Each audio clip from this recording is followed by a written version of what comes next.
নমস্কার বন্ধুরা, আমি সীমা আর আমার আরও একটি ব্লগে আপনাদের অনেক অনেক স্বাগত জানাই। এটা হচ্ছে মায়াপুর ভ্রমণের শেষ পর্ব। তো মায়াপুর যাওয়ার আগে থাকতেই আমরা মনে মনে ঠিক করে রেখেছিলাম যে মায়াপুর গেলে এবার কটা গোপী ড্রেস কিনবো। তো সেই মতো দোকানে চলে গেছিলাম। পূজা এদিকে আয়, ওই একই প্যাটার্নে দেখ, পাড়গুলো সব আলাদা। দাদা এটার এই সাইডে আরেকটা পাড়গুলো আলাদা, আর এরপর দাম বেশি হবে। তো প্রথমে আমরা গোপী ড্রেসগুলো মন্দিরের ভেতরেই দেখছিলাম, কিন্তু কালেকশনও সেরকম পছন্দ হয়নি আর দাম বলছিল মাত্রাতিরিক্ত। সেই জন্য আমরা মন্দির থেকে বাইরে বেরিয়ে কতগুলো দোকান পরপর ঘুরতে লাগলাম।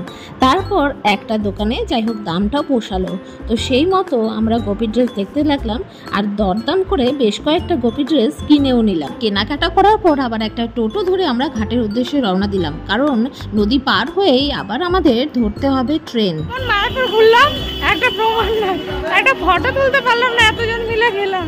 এখন তাড়াহুড়ো করে আবার জেটিতে উঠতে হবে। কোথায় এসছে?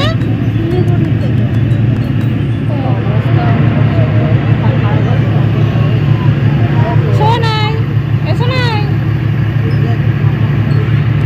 ও এখন এনজয় করছে।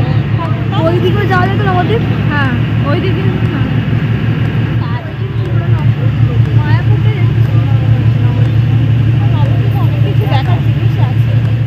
নদী পার হয়ে এসে আমরা আবার এবারে গঙ্গা থেকে জল নিলাম। এত গরম ছিল ওই দিন, কি বলবো, প্রচণ্ড গরমে সবার অবস্থা পুরো নাজেহাল হয়ে গেছিল, কারোর মুখের দিকে তাকানো যাচ্ছিল না।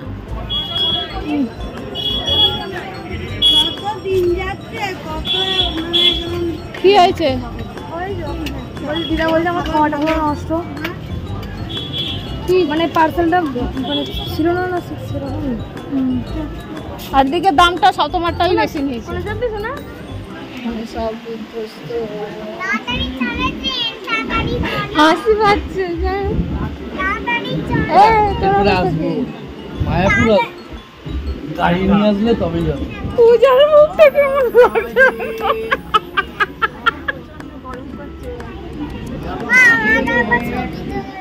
তোমাকে আমার ছবি তুলতে, আকাশটা কি সুন্দর লাগছে। সবই তো হলো, মাঝখান থেকে ইস্কনটা দেখা হলো। ওদের দেখার ইন্টারেস্ট ছিল না, কিন্তু তোর দেখার ইচ্ছে ছিল।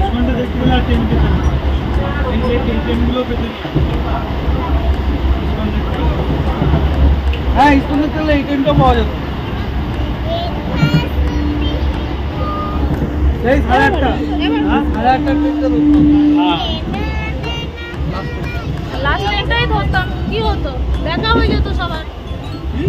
লাস্ট ট্রেনটাই ধরতাম, কি হতো। কথা বলো তো, এই গোটা ট্রিপে কবার মেয়েকে কোলে নিয়েছ? না সেটা বলবো না, ঠিক আছে নিয়েছে। না না আমি সেটা বলবো না, কারণ ওই বেশি নিচে তার বাপ্পা। আমি সেরকম বেশি শুনি। তো কি হয়েছে, প্রত্যেকবার যে আমি নিয়ে রাখি, কি সবে আর কত গজে খাবে? সন্ধ্যের পরই সব বন্ধ। এক প্যাকেট ছিল আর এই কটা রয়েছে। ভগবান,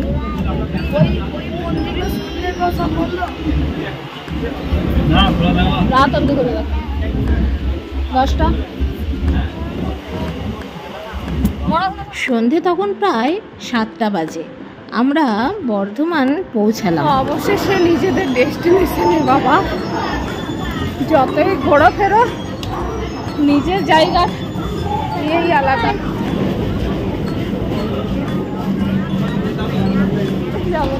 মহরমের ঢাল দেখছে, ওইখানে সব বাজার করতে আসে। হ্যাঁ, এটাই তো স্টেশন বাজার।